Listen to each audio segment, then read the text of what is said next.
Hello, everyone. We are right at the top of the hour for Clinical Research Connections. So we'll give everybody just a couple more minutes to join and get settled. But while everybody does that, I just wanted to take a moment to welcome everybody to Clinical Research Connections, the first one of 2024. I hope everybody is staying warm and safe today on this finally starting to break through that cold winter morning. So I'm going to start off with just a couple of questions to get to know our research community. We'll start off with, how long have you been involved in clinical research here at the university? So I'll give everybody just a couple of moments to answer that.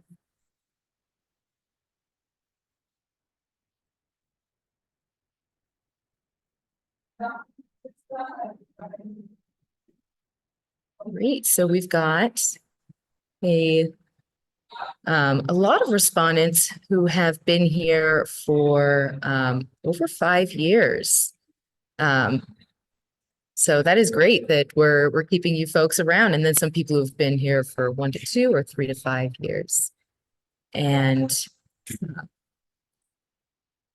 now I'll take just a little bit more of your time and ask you about what your role is in our clinical research community. What is your primary role? I know many of you are probably wearing many, many hats, but just pick the one where you spend the most of your time. So I'll give everybody a couple of moments to answer that. And while I do that, I'll go over our agenda for today. We're going to hear from Kylie Vanderweist for a couple of announcements, and then Sam Ellis will be speaking about the CU Research Pharmacy.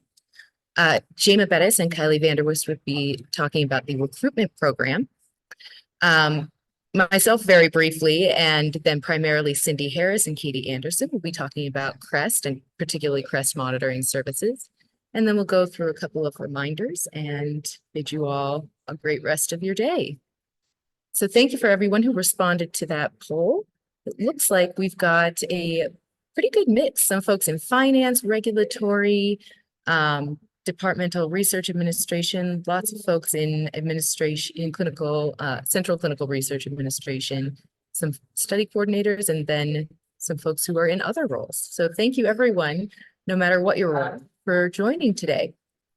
So I will go ahead and turn it over to Kylie Vanderweist to go over a couple of announcements. Hi, everyone. It's great seeing everyone today. Hopefully everyone stayed warm over the weekend. I know that it was a bummer that it was so freezing cold over the holiday weekend, but hopefully you were still able to get maybe outside and do some fun activities. Maybe everybody just stayed inside and bundled up. So I just have some quick announcements regarding the 2 programs that I oversee. So the first one is out of the Novel Clinical Trials program. The Decentralized Clinical Trials program is going to be having the first community practice. So for some that might not be familiar with what a community practice is, it's a group of people who come together to share common concerns, problems, or interests to advance professional practice and to fulfill both individual and group goals.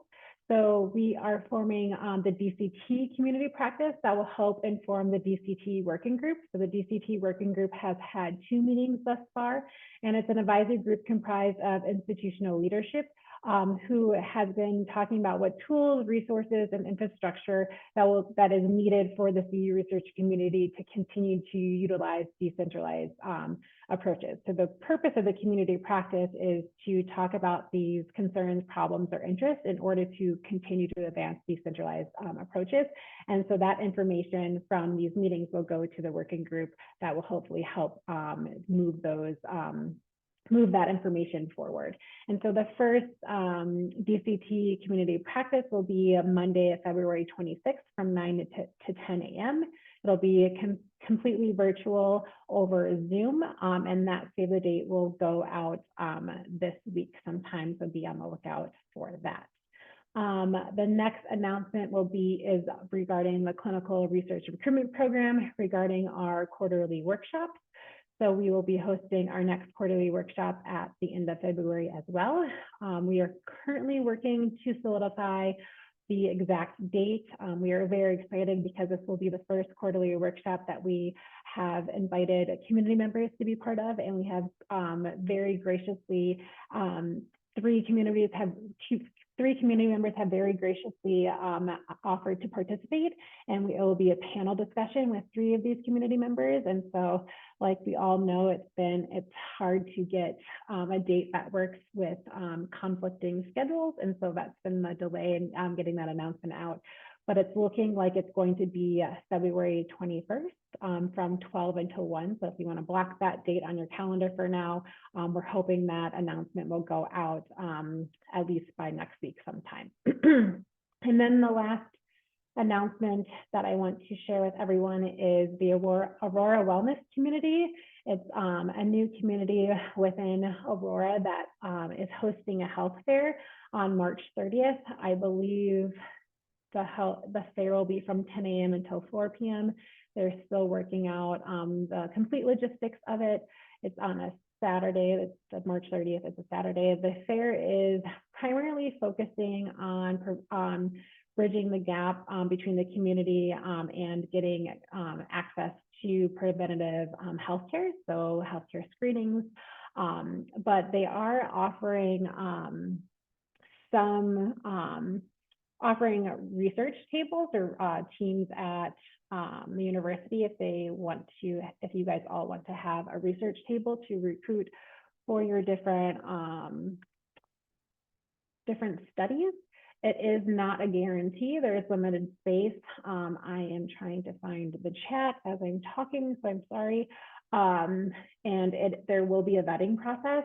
So they're asking everyone to complete that form that I just put into the chat. So if your team is interested in having a table at that fair, complete the form. We are part of the planning process for that fair. And so if you have any questions, feel free to reach out as well. And that's March 30th from 10 a.m. until 4 p.m. Thank you very much, Kylie. All right, I will now turn it over to Sam Ellis to talk a little bit about the CU Research Pharmacy.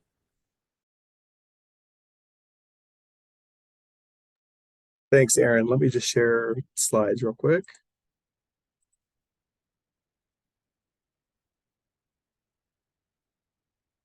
Everybody see that okay? Yep, looks good. Just want to make sure. Good. So thank you, everyone, for giving up your lunch to come listen to me a little bit in the research pharmacy. So I'm Sam Ellis. I'm so sorry, Sam. We're now back to your slide view, not your presentation view. Okay, let me do it one more time.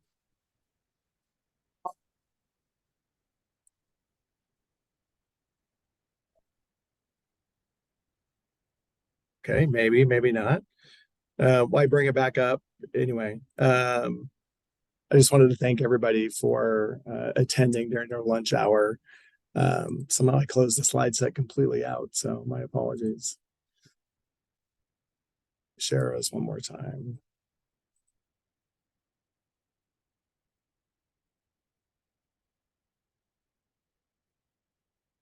All right, are we back? Yep, perfect. Okay, wonderful. So the research pharmacy has been open for about a year now. So I think this is a really appropriate time to come back and have some discussion with the different research teams in our research community here on campus. As director of the research pharmacy, we've gone through a number of changes this year. In part, personnel has changed. We're excited to announce that we have a new pharmacist joining us here later this month. We've been a little bit short-staffed lately, and so that's probably one of the things that I'm most excited about. But I wanted to make sure we were all on the same page, kind of moving forward with some of our changes that we've implemented to help streamline the research pharmacy and the research processes here at the University of Colorado. So I'm going to spend a little bit of time talking about the different areas of the research pharmacy when we think about study startup and orders, fee structures. There have been some changes that start this month in the fee structure process, so it's important for us to have a little bit of conversation about that so you're aware of those. We'll talk about some of our software and our ability to do monitoring visits, and then talk about the return of study drugs, destruction, and closeout visits. But most importantly, I want to leave some time for question and answers, because I know many of you have questions probably as you're starting new projects or continuing existing projects. So the research pharmacy, just to remind everybody, it's about 3,500 square feet, state-of-the-art clean rooms and compounding rooms, where we're compliant with both local, state, and national regulation. And right now we have 2.5 full-time technicians, and we will be up to 1.5 pharmacists very shortly. We've been, again, a little bit short-staffed there, but we have very highly qualified people that I'll go into here in a little bit. But just to put things in perspective, within 1 year of being open, we have 112 active studies. We're dispensing about 15 subject visits per day. We've dispensed over 3,300 prescriptions last year. And one of the compounding features or services that we have are helping providers or PIs create blinded encapsulation. So we're either over encapsulating and making placebos, or we're actually making product from biologic, scratch or powders to make these capsules. So we've made over 30,000 capsules in this last year. So for researchers and research teams starting to use the pharmacy for the first time or thinking about a new study, we ask that research teams reach out early to engage with us, to think about study budgets, to grant preparation. Those are really important steps. I know this last granting cycle, I felt like we got about 7 or 8 proposals submitted like the day before their deadlines, asking us to develop pharmaceutical plans and formulation plans. And so we were really stretched there in the final 12th hour. Communications, I just asked that we continue to put COMR protocols in everything. So in our software system, we use something called Vestigo. So we have a state-of-the-art investigational drug research or software system that we use. And everything is in there by COMR. So any communications that we have with study teams, if you can include the COMR numbers, that's great. Trust me, my staff would appreciate that tremendously. And then make sure that we're continuing to be brought in prior to the site initiation visits, where we're getting documents. There's definitely been times where we're not part of the SIV, which is sometimes surprising to me that the CRA or the sponsor would not want to see the pharmacy, but it does happen. And there's occasional times where we're actually getting drug delivered to our pharmacy that we've had no contact with a study team or a sponsor at all. And so that's always a little bit surprising for us. So continue, please, please, please, to reach out to us in advance as early as we can. We actually will assign for every protocol a lead pharmacist. And that lead pharmacist, it's on their list of activities to make sure that they're part of that SIV, and that we're giving opportunities for the sponsor to come in and look at our pharmacy. We have updated our SOPs for a number of areas. This isn't all-inclusive, but I think it's important in the startup process to have discussion around our SOPs. Probably the biggest one that we've made changes to this year is around which pharmacists are on the DOA. Previously, as we transferred all these studies in our early months, we only put one primary pharmacist on the delegation of authority logs, and we've switched that recently to include, make sure that we have the primary pharmacist and a backup. So please, if you have a study where there's only one pharmacist, it's probably a good idea to reach out to us and make sure that we're getting that second pharmacist added to your DOA. Okay. As far as Vestigo is concerned, for those of you that don't know much about Vestigo, again, it's kind of the state-of-the-art, industry-leading software for research pharmacies. And the nice thing about the software, it tracks and timestamps every interaction with the study drug throughout the whole process. So as we receive drug in, that is all timestamped in Vestigo. So it's a digital electronic accountability log.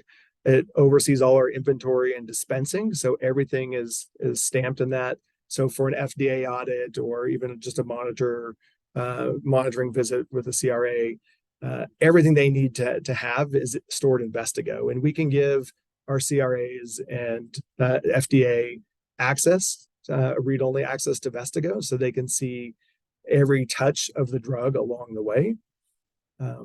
We can also do billing through Vestigo. So those of you that might be involved with billing, you'll get invoices from us through PeopleSoft.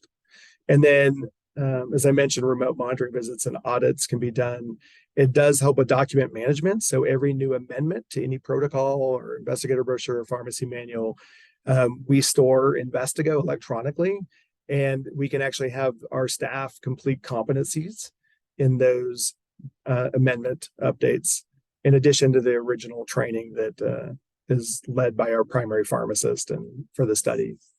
So we document competency for all of our studies in Vestigo. As far as orders, I wanted to point out a big ask for our research community, and that is that we don't have an electronic medical record, so we require paper prescriptions or orders for all of our patient visits. And I ask that study teams really work hard to make sure that those are all signed originally by the provider or their delegate with every dispense. So the State Board of Pharmacy requires us to have an up-to-date and accurate prescription for every dispense. And so what we've noticed over this first year is that we're getting a lot of recycled orders from visit to visit. And we've started to notice a number of transcribing errors where research team members are copying the last visit into this new visit and just sending that order along. Or we've noticed that some teams will, especially with a new patient start, will just copy an old order from a different patient and then try and apply the new patient identifiers into that. And that doesn't go well, trust me. So please make sure that you're starting from scratch with these orders. And please make sure that your provider or the PI or their delegate is signing these orders. It would be no different than if we did have an EMR and we had order sets in there where the provider would go in or their delegate and sign that order set. We want to really recreate that same kind of experience with the paper copies. I know it's not ideal, but it's probably the best we have. So we just asked team members to make sure and think about how to verify the right information's on there. In the pharmacy world and nursing world, right, you're all used to the 5 rights, and making sure we have those. I would include, a few more to that and make it the 8 rights. To also think about appropriate medical record numbers, date of birth, and study ID.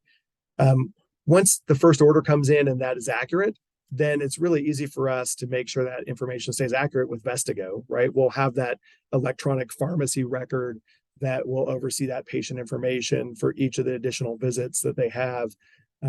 But if it's entered in appropriately the very first time, that can be problematic. So just make sure that that information coming across on the orders is all correct. And then the other piece of this communication is during the study visits, please make sure and attach the orders to our calendar invites. That would help our staff quite a bit. So every patient or subject visit will have a calendar invite that you'll create in our research pharmacy Outlook. Please attach the orders to that. And then as the kit numbers and bottle numbers come in from the IRT, please just make sure to forward those to the research pharmacy as well. That'd be very helpful. This is just a templated prescription order. So any coordinators or PRAs who've worked with us in the past will usually provide a templated order that they can personalize for the research study. Obviously, that's double checked on the research pharmacy side by the primary pharmacist. But we just ask that you pay close attention to these kind of bolded areas or highlighted areas on this form to make sure that we're putting in the right information into those areas. Under the investigational product, right, we have drug name, dose, formulation, and route. Just make sure those are completed as well. Again, a lot of this is just from a regulatory standpoint for our State Board of Pharmacy, who is going to be coming here next week. So, okay, so the one slide I probably was dreading, but I think it's important to point out a couple of things with our finances. And one, we are a service center. So we are completely, our goal is to break even. And we said we would do this over a 3-year period. We do have a financial oversight committee, which is overseen by a number of key stakeholders across campus. So every quarter we meet with our financial oversight committee to review our finances. We did go through, because we're a new service center, we went through a cost analysis with central finance this year. It got to us a little bit later into the fall. And so therefore we're going to have this mid-fiscal year fee structure change starting this month in January. And so this is a very similar structure to what we had previously, with a slightly increase in the industry-sponsored startup costs. And the annual maintenance you'll probably see is the biggest one. This is more similar to what UC Health has done. And in our time analyses that we've done with our workload studies, we definitely see that there's a lot of ongoing touch points for increasing the annual maintenance.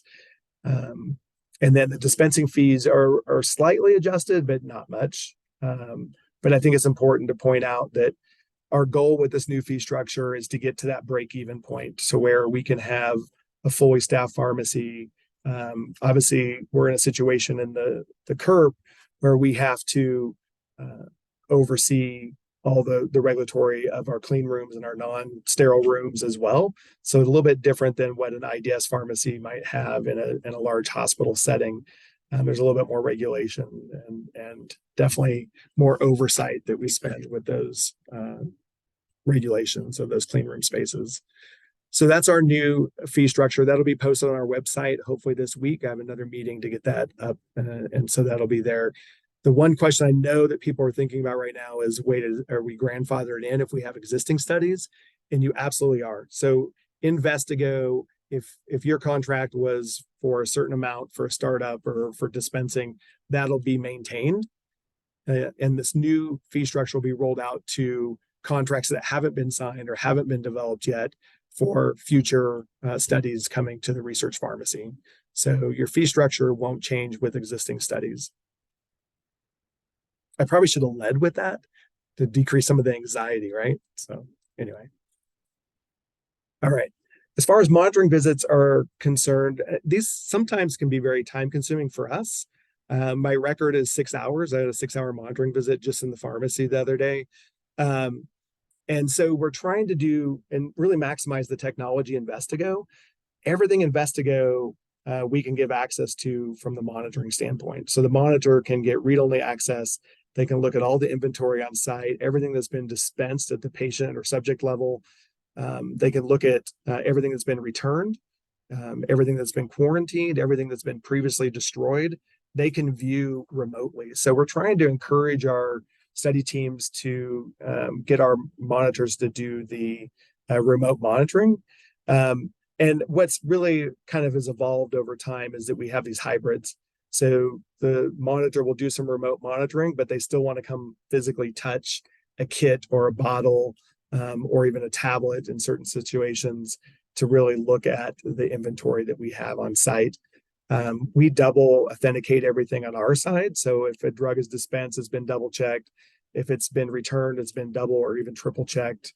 If it's been sent to quarantine, it's been double checked. So we feel very comfortable with our inventory accountability. But I still understand the monitors need to put their hands on product. And so if we can at least minimize the time that they're here, not that I don't want to see them or talk with them, but it's hard to fit some of these longer visits into our workflow. And then destruction wise, again, I think I have one ask here, I think, from the return standpoint. We still have teams where these outpatient studies are going on. The patients bring their used bottle back or partially used bottle or kit or whatever it may be, blister packs. And some study teams are holding on to those until the monitoring visit. And I would actually encourage all the study teams to return those products to the pharmacy when they come back. We can house them here. We have the space for that. And it helps us actually close our accountability records, Investigo. If that product comes back to us, we'll do adherence counts. So that's all done on our side. Obviously, as coordinators or PRAs, you'll need to do the same on yours, probably for your ECRFs. But we encourage everyone to bring the product back to us, and we'll house it here for the monitor. And then once the monitor approves the product, the return product or quarantine product to be destroyed, we'll work with the H&S to make sure that product gets destroyed according to our SOPs. I promise I'm almost done. I just wanted to thank the CURP staff. I literally took this picture Friday. Not everyone is here in the picture, but we have a new technician, Jared, on the left, Jared Bignell, who has over 10 years of clean room experience. He's fantastic, and he brings a lot of expertise to our sterile preparation area. And Sue Finstrom is one of our pharmacists on faculty, and she has over 25 years of community compounding experience. And so she's great when it comes to formulations and compounding. And Bobby Owen on the right has been at the university for over a decade. And we were lucky enough to bring him over from the Barbara Davis Center to the research pharmacy. Not pictured here is Jill Heckman, another technician. She was, I don't know if we corrupted her somehow, but she decided to go to pharmacy school this year. So she's only half-time now. And she's in her first year of pharmacy school. And then we have a new pharmacist starting, Susie Lee, in another week and a half. And so we're excited to have Susie join the team. And we'll definitely be working with research teams to get her on the DOAs for studies where she needs to be on those. And I think that's all I had. So I was really just opening it up for questions at this point. Or if you want to move forward to the end, other presenters, and then I'll stay on and do questions later. Jamie, it's up to you. How do you want to proceed? Or Aaron? We can take just a quick moment for questions. So I had a quick one. The initial bill and notification to the pharmacy, is that usually triggered by the submission to the HSR portal? So we do get notifications when it comes through the portal. So if they've selected our research pharmacy, then we'll get that notification. We should send out an email within a week of that notification, just informing the PI or the contact on that submission, HSR submission, that, you know, just reach out to us when you get study documents, reach out to us when you're ready to start initiating services using the pharmacy. We've noticed a lot of people, right, as you all know, that sometimes the HSR submission will go in and they might not need pharmacy for 6 months or 12 months even. And so we don't need to rush just to sit around and wait for a grant to get funded or something else to be done. But it's still good to get in contact with us shortly after that process, and especially when you know kind of timelines for starting a study and maybe the pre-site initiation visit or the SIV itself. Thank you. Any other questions for Sam? All right, and if you think of something later, feel free to just submit it via the chat, or we'll hopefully have some time for questions at the end. So thank you very much again, Sam. We will now move on to the recruitment program, which is going to be discussed by Jema Bettis and Kylie Vanderwist. Thanks, Erin. So Jamie and I thought it would be most useful and easiest if we just kind of use the Clinical Research Recruitment Program's website to kind of do a walkthrough of the website and then hit our kind of two major service areas that were most recently launched in kind of our key service areas. So I'm going to share my screen. I think this should work for everybody, but it might just be because I go to it so frequently. But if you just type in Clinical Research Recruitment Program, University of Colorado Anschutz, it should come up. I don't know if it'll be the first one, but it should be pretty much one of your options. If it doesn't, this is the quickest way to find it. I don't know why it's taking forever to load now.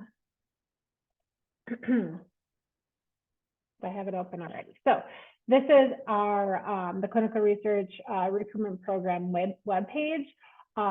If you'll see a variety of different options on our webpage, starting with our recruitment consultations, which were just a new service that we are started providing in December.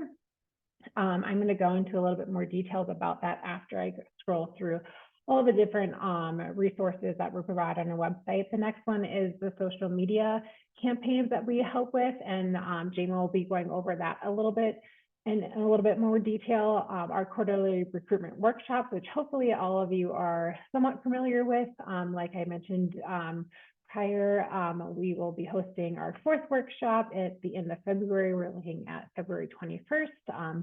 We're still trying to confirm that date with our community members that will be leading a panel discussion for us. So once we confirm that date, we will be sending out an announcement.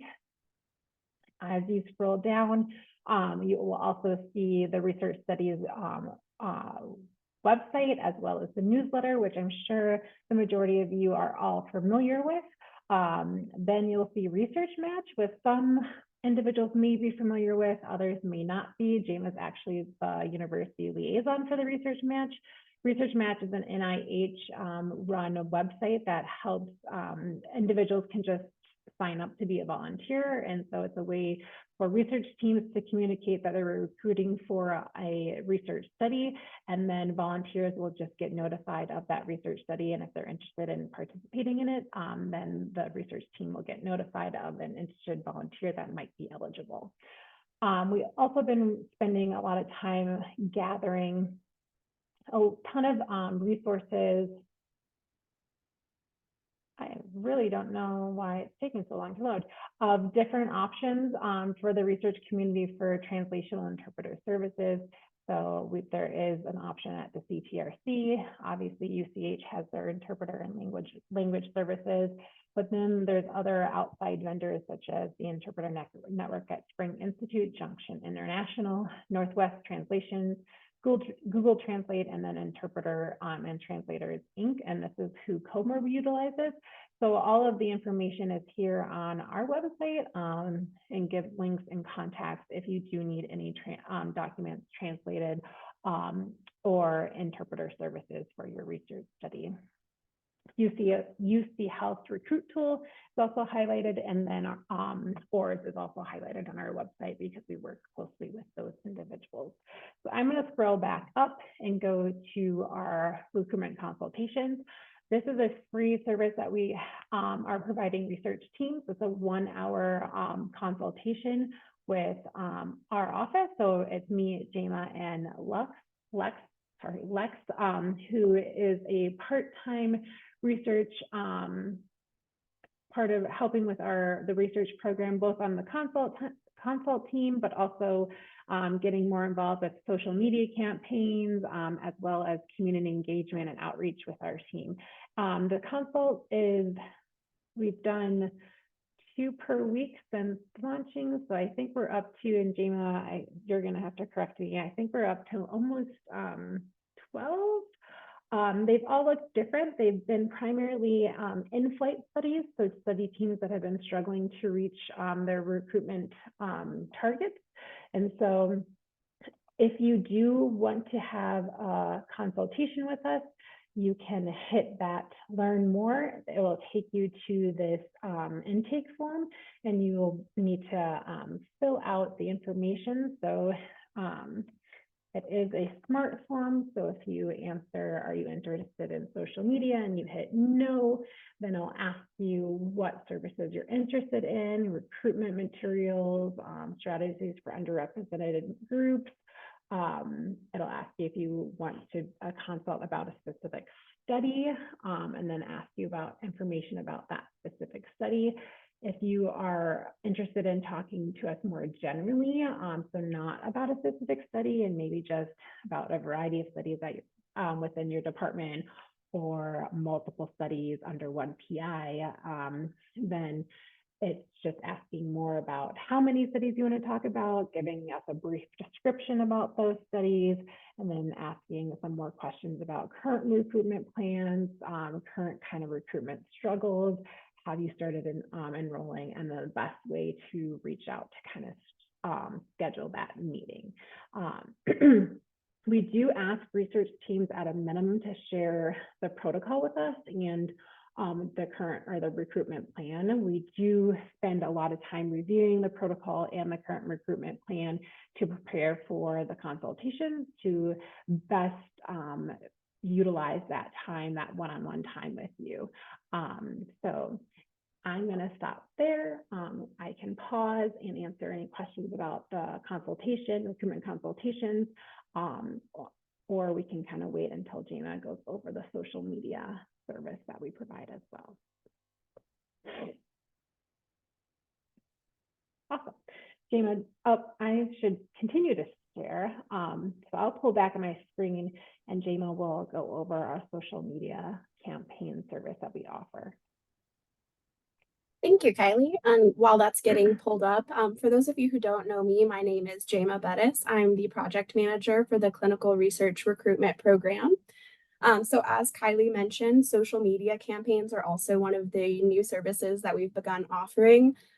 This has been a long time in the works. We've worked closely with many partners in the Office of Communications and Regulatory Compliance and other groups to pilot several social media studies before we launched it as a service. So similar to the consultation service, there is no fee for our service. It looks like our website's being a little slow, so there we go. So we have several different social media offerings or options that your team can pursue for recruitment. So this page offers several different options and general social media best practices and guidelines. So there are free options that you can utilize. I'm sure many of you are familiar with these. That includes posting on your own page or asking campus groups to post for you, things like that. There are also paid options. And besides our service, there are third-party companies such as Build Clinical, Center Table, Bump. I'm sure you guys are familiar with those. Those are good options if you have a pretty robust recruitment budget. I think one advantage of our service is that we are not charging those additional fees for our time and our work. So you are only paying the advertiser directly, which for our service is Meta, which is the parent company of both Facebook and Instagram. So if you are interested in our service, we do have an intake form specifically for social media. We do ask teams, we've met with some teams in consultations who have been interested in social media. So we ask you to fill out this form as well, even if you have already completed a consultation form. That way we can make sure we have all the information that we need for your team in the right place. So it's a pretty straightforward form. We ask about what sort of approvals you have currently, who you're targeting, when you would like to advertise, what your budget is, your goals, all of those key questions to help us really hone in on what kind of campaign will be most beneficial. We have had the questions already come up about other social media platforms besides Facebook and Instagram.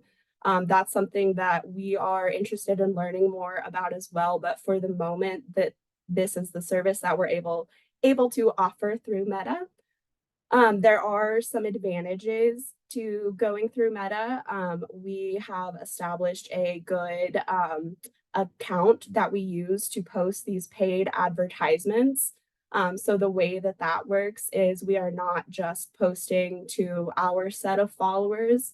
Instead, we're setting up a campaign specifically tailored for your study with advertisements that we draft specifically for your study, emphasizing your target population, your goals, and utilize all of that information to get the biggest return on investment that we can. We do strongly recommend running at least 2 rounds of advertisements with our service. The reason for that is because Meta has an ad manager tool that is constantly analyzing where your money is being best spent, where you're getting the biggest return on investment. So that could look like a difference in audience, a difference in platform. For example, maybe your study is targeting adolescents, and so you're getting a ton of interest from Instagram and not much from Facebook, Meta will allow us to allocate that money or allocate your ads to push on Instagram with the audiences that they're more successful with, so that you're getting the lowest possible cost per click. And I don't want to take up too much of our time. So Kylie, is there anything else that you want to add, or do we want to open it for questions? No, I think that was a great summary. I think kind of to not jump back to the recruitment consultations, but they have definitely been a collaborative effort with the CCTSI community engagement core. And one big kind of theme or lack of theme that have come out of the consultations that we've done is that none of them have been the same.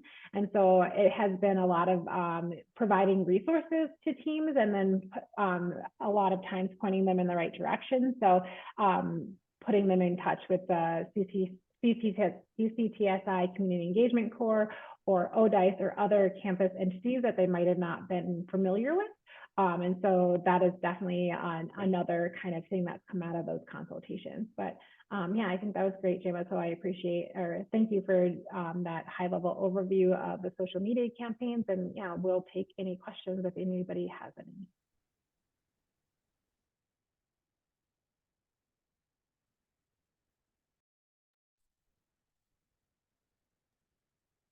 Great, no questions.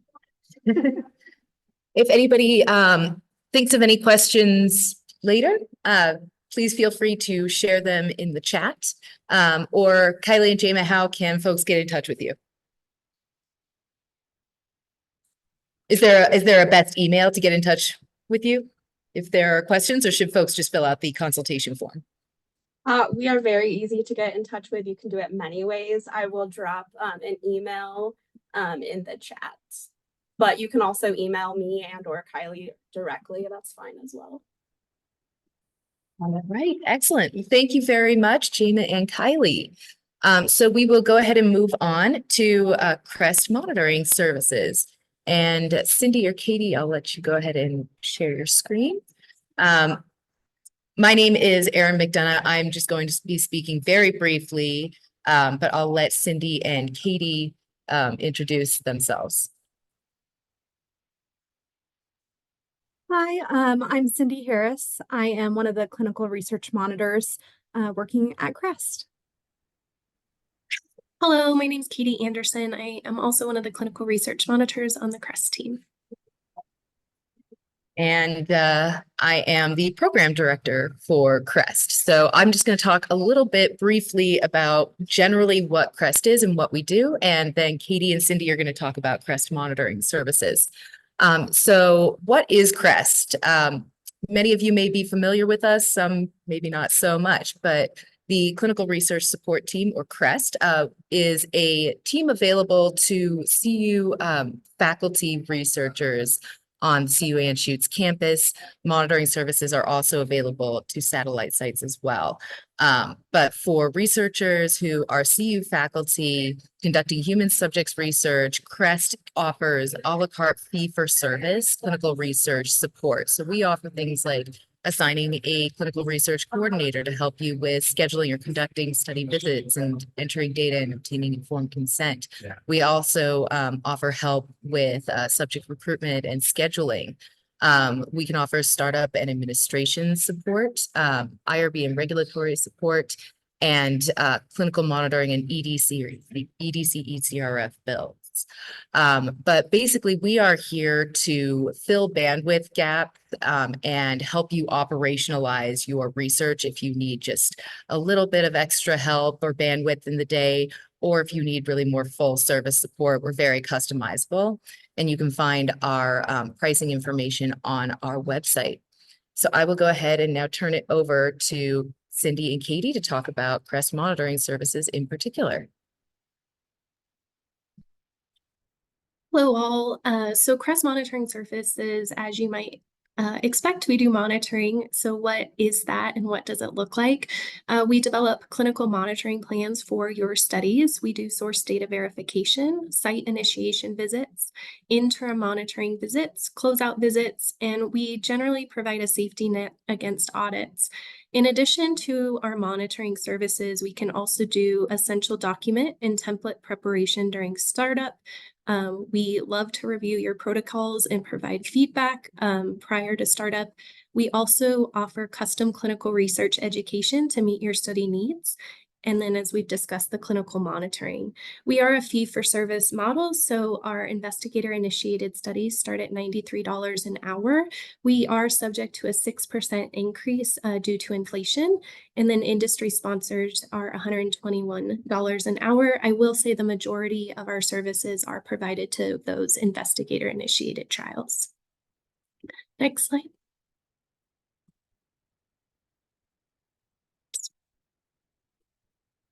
Great. So how can you get started with CREST? We also have an intake form that is available for our services. We just want to remind you to make sure that if you are needing monitoring, to check the monitoring box. That way the intake form gets sent directly to our team. We do make every attempt to respond to your request within 24 to 48 hours, and we do try to set up that initial visit with you within 5 business days to just find out what your individual study needs are and how we can best support you. You're fine, Cindy. Go ahead to the next slide. So here we have the members of our team.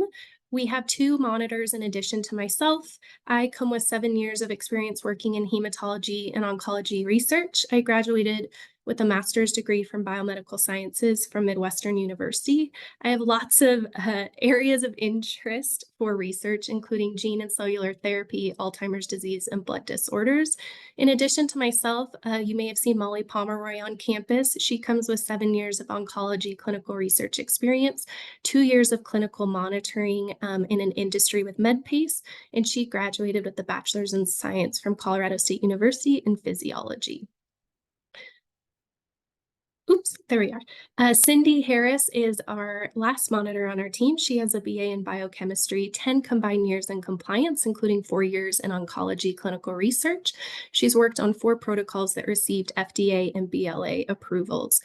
In addition to our monitors, we do have an EDC facilitator, Eleanor Rawlinson, who helps with all of our EDC build requests. She also has a vast array of knowledge and expertise with 2 years of clinical research, both CRC, EDC builds, monitoring facilitator, and startup activities. In addition, 3 years of lab bench research, and she has a bachelor's of science in chemical and biological engineering. So as you can see, we have a variety of interests and qualifications that make our team really diverse to help with all of your monitoring needs. Next slide. So what is the definition of monitoring? According to the International Council for Harmonization of Technical Requirements for Pharmaceuticals for Human Use, or as we know it, ICH, and Good Clinical Practice, GCP, the purpose of monitoring are to verify that A, the rights and well-being of human subjects are protected, B, the reported trial data are accurate, complete, and verifiable from source documents, and C, the conduct of the trial is in compliance with the currently approved protocol and amendments with GCP and the applicable regulatory requirements. So hopefully this gives you a little bit of an idea of why monitoring is required and what we're doing when we come in for those interim monitoring visits. Next slide. So the purpose of monitoring, here we have a slide that just depicts the key principles in lay terms versus those in more technical language. But all in all, our primary purpose is keeping participants safe and respecting their rights, having data we can trust to make sure we have good publications, making sure the trial is run as if it was meant to be run, improving the way the trial is run, and preventing problems before they happen. Again, being that safety net, preventing against audits. And I will pass it along to Cindy. Thank you, Katie. So if your study has communication with the FDA, and you're required to submit an IDE or an IND, the FDA requires monitoring in a lot of incidences. So the definition that the FDA gives on monitoring is very vague. There's not a particular method that they recommend, but the standard practice is to assign monitoring either internally or externally. So when you're using CREST, we're an external monitor, and the FDA says that sponsors of studies should perform monitoring either through an internal or external resource, and that the monitoring should be an effective method to protect human subjects and make sure that we're producing high quality studies. And we're especially interested in making sure that CU studies performed on campus are of the utmost quality. And it's a great way to monitor the progress of studies as they go through several years of research. So who is responsible for monitoring? That is largely the investigator, especially on CU campuses, but that is a task that can be delegated. The FDA says that there should be clear written documentation of the delegation of monitoring, and that's something that CREST will provide for investigators, and we'll work with them to make sure that language is comprehensive and achieving the goals of the investigator, as well as meeting requirements that are stipulated by the FDA and other governing bodies. So the PI or sponsor will be delegating monitoring to be performed at visits. And these are regular check-ins. So it's not like auditing or inspections that are going to be a one-time deal. Monitoring visits are going to be more of a check-in over the term of the study, measuring that growth and seeing how things are going at regular intervals. So when we do a monitoring visit, we're making sure that documentation is done correctly, that there's compliance with the protocol by the study team. And that's important because those protocols are what are submitted to the FDA. So there's an expectation to perform studies that have been approved. Another portion that we'll check is SOPs. So there are several departments at CU, and we will familiarize ourselves with those SOPs. So if there's something that applies to your team or your study, we're educated on those, and we can guide you and make sure that you're following the campus guidelines. And then separately, we also have an interest in making sure that our patients are being treated well and that they are being responsibly participating in these studies that are being conducted on campus. So we do like to encourage teams to see us as an extension of themselves. We are delegated on the team to perform monitoring. So we really like to focus on our monitoring as a quality control tool that can identify things before they become a larger issue. So sometimes when you're in the depth of research, it's hard to see some of those shortcomings or blind spots. So monitoring can be a methodical way to make sure that you're identifying where there could be a lack of coverage or potentials for issues. So we'll identify those issues as well as data entry issues. We can make sure that you're documenting everything as it should be happening on paper or electronically, whatever you prefer. And we'll also have a good oversight to see that there's a good understanding of the study that's being conducted, the endpoints of the study, to make sure that we're achieving those goals.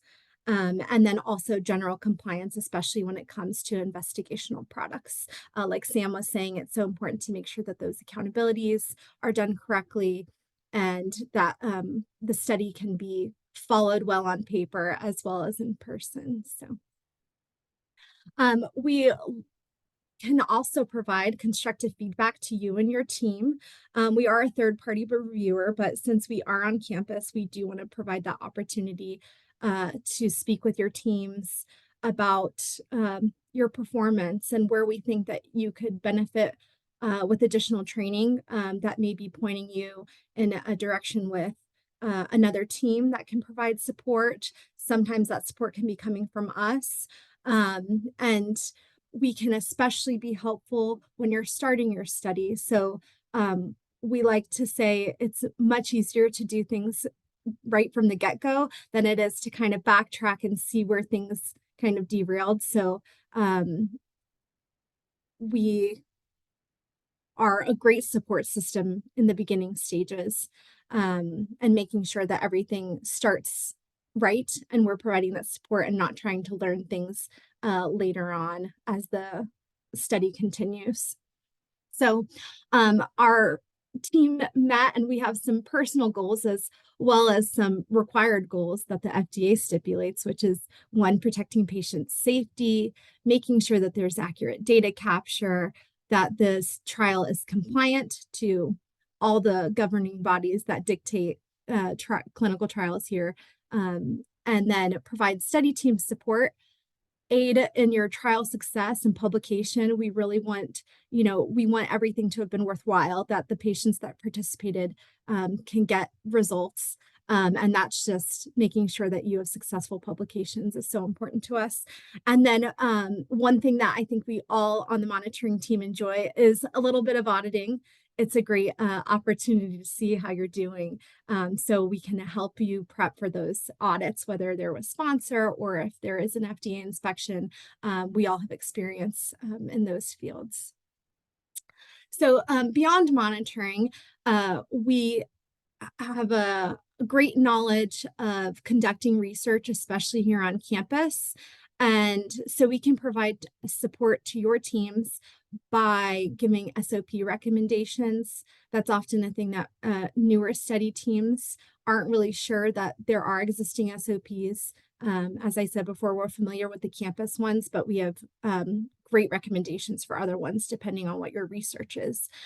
We can provide customized training. So if you maybe get a university audit and you get a resulting CAPA or something, we can provide some great resources on topical trainings. Some of those are GCP, AE collection. Safety is super important to us. We support a lot of phase 1 studies. So if you're getting into interventional research, I'd really recommend doing something like that.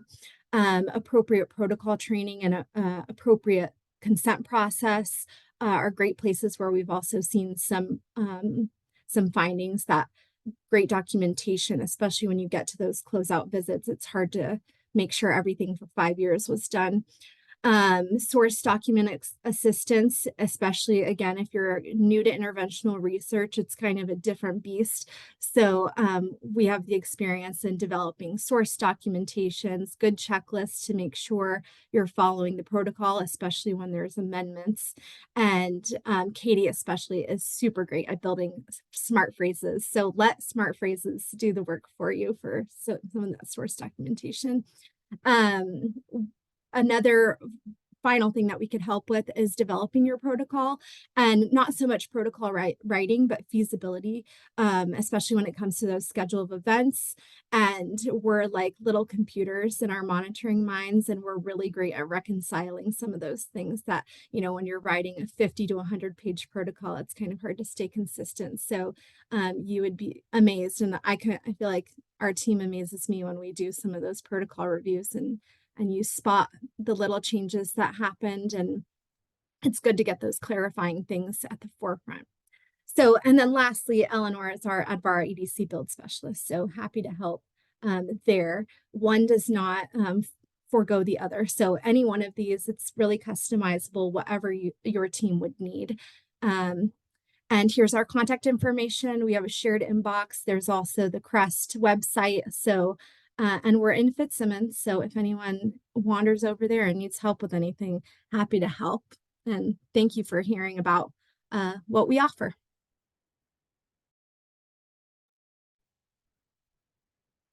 All right. Thank you so much, Katie and Cindy. So if there are any questions about clinical research monitoring services, please feel free to get in touch with us at any of our personal emails, at the CREST Clinical Monitoring at cuanschutz.edu email address, or via filling out our CREST help request form. Even if you're not ready to pull the trigger and say, okay, we're ready to start CREST on monitoring services or any other type of services, you can fill out that form to just indicate what you're interested in, and we will reach out in whatever fashion you indicate to us to go ahead and set up a meeting and discuss with you. The cost for monitoring services, we are based on hourly. For investigator-initiated studies, it's going to be $93 per hour. And for industry initiated studies, which is, generally we don't need to help with that because industry will employ their own monitoring services. It's 121. Those prices are subject to increase on July 1st of each year with the CU fiscal year. However, for any services that you are looking for regarding monitoring, we will put together a budget customized to the needs of your particular study. Obviously, some studies are higher risk. You may need more monitoring. Some studies are lower risk that may not require as much. So, as Cindy was saying, it's great to get in touch with us early on in your funding process so that we can discuss the cost of monitoring if you're planning on building that into your grant proposal, et cetera. All right, thank you very much. And I will go ahead and just give everybody a couple of minutes in case there are any questions before I jump into reminders. We are right at time, so I will just go ahead and remind everybody that there is going to be a research roundtable scheduled for Wednesday, January 24th, and an invitation has gone out from Tricia Gesualdo. So these will be also held in January, March, May, October, and December. There will be a social event in August. There will be a CCTSI Town Hall, January 17th at 11:30 a.m. You can join virtually or in person. That'll be held in the Nighthorse Campbell building. A registration should have gone out, I think probably December 21st-ish, and that would have come from cctsi at ucdenver.edu. And then our next Clinical Research Connections meeting will be February 20th from 12 to 1 p.m. We're going to be confirming additional speakers, but we do know we will be hearing from UC Health Research Administration. So with that said, we will be posting the recording by the end of the week for this session of Clinical Research Connections. You can find that on the CROSS website, which I've just shared in the chat. You can also find registration links for future sessions. So with that, I will wish everybody a warm and cozy rest of your day. And thank you so much again for joining Clinical Research Connections. And thank you very much to all of our speakers. Have a good one, everyone.